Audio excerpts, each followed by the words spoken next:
BJP রাজ্য সভাপতি শ্রমিক ভট্টাচার্য কি জানিয়েছেন এই এনকাউন্টার নিয়ে দেখুন।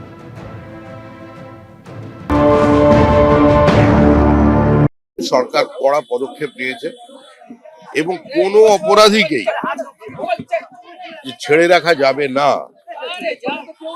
কোনো রাজনৈতিক নেতার আশীর্বাদে কেউ বাঁচতে পারবে না, এই ঘটনা সেটাই প্রমাণ করলো। কিন্তু একই সঙ্গে সঙ্গে আমি মুখ্যমন্ত্রীকে এই আবেদনও জানাচ্ছি যে কামদুনি কাণ্ডে যেভাবে রাজ্য প্রশাসন তদন্ত করেছে এবং মুষ্টিমেয় কিছু মানুষকে তোষণের জন্য আজকে কামদুনির নির্যাতিতা বিচার পাননি, বেকসুর খালাস হয়ে গিয়েছিল কোর্ট থেকে।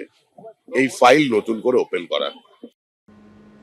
ঘটনা পুনর্নির্মাণ করতে গতকাল রাতে প্রভাস মণ্ডলকে ঘটনাস্থলে নিয়ে গিয়েছিল পুলিশ। সেই সময় পুলিশের সার্ভিস রিভলভার ছিনিয়ে নিয়ে পালানোর চেষ্টা করে প্রভাস মণ্ডল।